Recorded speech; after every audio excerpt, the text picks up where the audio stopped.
Now, what's the biggest thing to do when you're looking for a fragrance? Now, first thing to do is go to base notes and make sure that there's not a reformulation. Because that's the thing about it. Like I have found in a lot of cases now, I have been lucky about this, but with my research, basically you can have a lot of fragrances at one point they have their heyday and everybody wants to buy it, and then they take it and they reformulate it when they get less demand. When there's less demand, they start making it cheaper. They get somebody else to make it. They probably get the worst noses in the world sometimes. And so that's why it doesn't work as well. And so people talk about like a watery formulation. And now this can also be the knockoffs you get from some of these companies that'll sell something that looks like the same bottle, but it's a watery version. It doesn't last 2 minutes. So that's the other thing about it. So when it comes to reformulations, basically it's when the company is deciding to take the product and still, they're going to see if they can make some money off of it, but instead of discontinuing it, they're going to discontinue the old formula and they're going to make a cheaper one, and they're going to focus on their new ones and their new fragrances that they're pushing out there. And that's a concern I get when companies push stuff at high frequency and they spend less time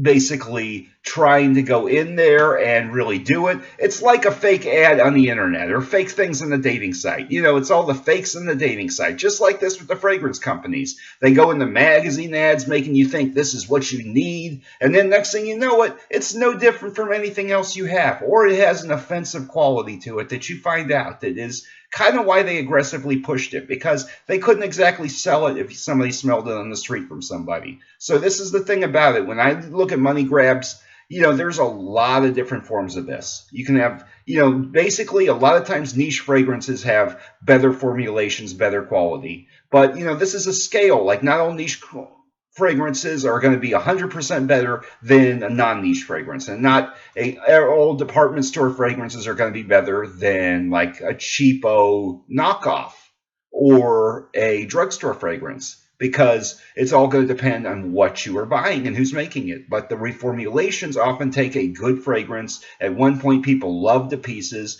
and then they destroy it. And when they destroy it, then basically it's not the same fragrance. And you'll see in base notes, people talk about, oh, the new formulation is garbage. I can't stand it. And that's the thing about it. So, personally, I like vintage fragrances. I'm going towards the vintage pattern because I like vintage a lot. Not a lot of the citrus and aquatics, but, the vintages can be knocked off and reformulated a lot. So, hope this helps. And, this is just definitely one of those things where you can have a lot of fragrances that have their heyday and they have their big demand and everybody wants to wear it. And then when they reformulate it at a later time, it usually isn't as good. So hope this helps, and thanks for watching.